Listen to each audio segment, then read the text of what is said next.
Baru 20. dong. Iya baru. Juni tanggal 20. 30 Juni dia udah ke Padang. Seriusan? Iya, Wow, dari oke, itu cepet dari banget. Vietnam. Makanya di situ aku bisa kenal dan dekat sama dia sampai sekarang. Oh, oke. Kak, cowok itu yang eh no talk, salah. No talk action only. Wah. No talk action. Bener banget. Bener, bener, bener. Jadi jadi aksinya guys, harus ada aksinya ya, nggak cuma ngomong aja. Keren banget nih. Kalau ini pernah nggak ngalamin kesulitan komunikasi karena perbedaan bahasa? Apa? Gimana? Pernah ini nggak kayak ada language barrier gitu kayak susah komunikasinya karena kan Ada, beda bahasa. ada. Apalagi, Mhm. apalagi Engkoy juga punya kesulitan dalam memahami bahasa Inggris gitu kan. Jadi aku sendiri pun ya aku kalau sebenarnya aku alhamdulillah bisa bahasa Inggris gitu, tapi Engkau sendiri kan agak sulit gitu, jadi di sana sih jadi sering ada kesalahpahaman, kadang kan Google Translate juga salah gitu kan, kalau kalau bisa kita pakai Google Translate kalau kepanjangan teksnya pasti beda lagi gitu kalau ya kan, Iya. makanya gitu dari sana tuh kadang kita kalau ketemu kita pakai Google Translate suka salah gitu pengertiannya gitu, awalnya kita ngajakin makan tapi malah jadi kayak beda lagi maknanya gitu. Jadi ngajakin calon gitu. Iya, ngajakin salon, bukan gitu kan.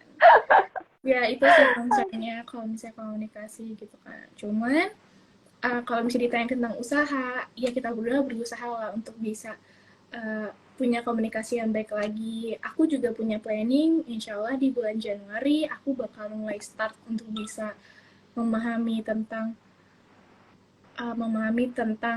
bahasa-bahasa Vietnam gitu. Biar aku bisa gampang juga buat bantuin dia belajar bahasa Inggris gitu kan. Gitu sih, aku punya niat tersendiri juga sih untuk bisa lebih baik lagi komunikasi sama dia. Oke, wah keren banget guys perjuangan antara kedua insan ini ya. Iya, kedua insan. Iya, gemes banget ya, gemes banget. Nah, kalau dari tadi kita udah banyak tanya nih. Sekarang Kak Una boleh nggak kasih tips buat teman-teman di sini yang nonton, gimana sih caranya supaya bisa sukses dan terkenal di usia muda? Gimana soalnya tadi putus-putus di Oh, sini. sorry. Nah, Boleh nggak kasih tips buat teman-teman, gimana sih caranya supaya bisa sukses dan juga terkenal di usia muda? hmm,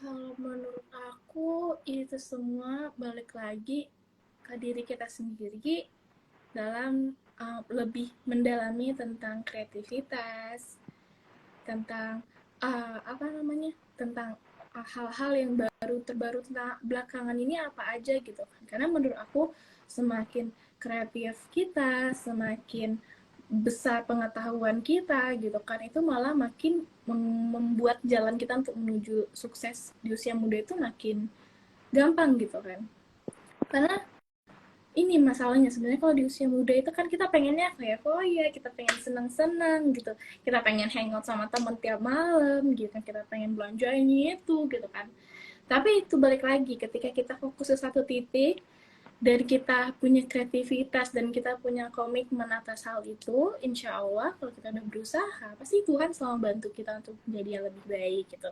Jadi buat teman-teman di rumah, jangan pernah buat pantang menyerah, ngerasa kayak di usia muda ini aku mau jadi apa gitu, maksudnya kita semua itu bisa jadi apapun yang kita inginkan gitu kan. Kita ambil contoh aja dari presiden kita, kita nggak, pasti presiden kita juga nggak bakalan pernah expect bakalan jadi soal presiden sekarang gitu kan.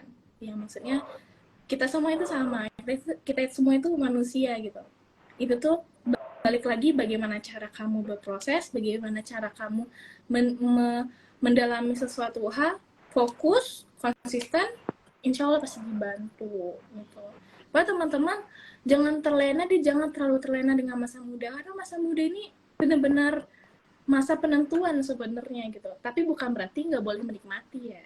Karena masa muda itu cuma sekali gitu. Kita boleh menikmati masa muda, tapi jangan sampai terlena teman-teman. Oke? Okay? Oke, kayaknya teman-teman nggak terlena sama masa muda, tapi terlena sama Una ini. Ini kita terlena sama Una ini, guys. Salah fokus ya kita ya. Jadi salah. Tapi Keren banget tipsnya, teman-teman. Terima kasih banyak Kak Una buat tipsnya. Nah, Hmm, ini sebelum kita ke pertanyaan terakhir dari dunia games, Puni mau ngasih tahu kalau misalnya di tanggal 8 Desember sampai 8 Januari, berarti besok ya, dari besok, akan ada event Pokemon Festival di PIK. Nah, ini buat teman-teman yang pasti lebih berkah dan itu semua pasti lebih dapat apa ya, lebih dapat approvalnya lah. Itu ketika aku lebih mendahulukan kebahagiaan orang tua. Aku ingin membanggakan kedua orang tua dulu. Aku pengen membuat mereka benar-benar ngerasa bahwa oke, okay, kita udah udah selalu ada nih buat kamu gitu kan. Kita mengapprove semua yang bakal mimpi-mimpi kamu nanti ke depannya. Jadi bisa dibilang untuk sekarang aku pengen fokus untuk bisa menjadi anak yang lebih baik, untuk bisa selalu membanggakan kedua orang tua. Agar apa? Agar cita-cita dan mimpi-mimpi yang selama ini udah aku bangun itu bisa berjalan lancar. Karena hmm, aku setiap yang dulu pergi jadi kerja, terharu. iya, aku setiap pergi kerja, setiap pergi media day, setiap pergi kemanapun yang berurusan dengan kerjaan, aku selalu minta doa sama mama papa. Mama papa, ma, aku telepon mama kalau nggak apa-apa pasti aku telepon doain ya semoga hari ini lancar, gitu. Semoga hari ini berkah gitu. Karena aku tahu aku nggak bakalan bisa ngelakuin ini semua tanpa ada doa yang tulus dari kedua orang tua aku sendiri. Itu dia teman-teman. Kalau misalnya punya hubungan yang mungkin kurang baik dengan orang tua, coba perbaiki. Insya Allah jalan kita ke depannya diperlancar. Setuju banget. Nah, ini bagus ya teman-teman ya.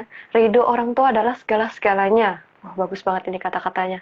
Nah, lanjut lagi. Kita lanjut nih. Seperti biasa, sebelum kita pindah ke Q&A bareng sama viewers, oke, ini sepertinya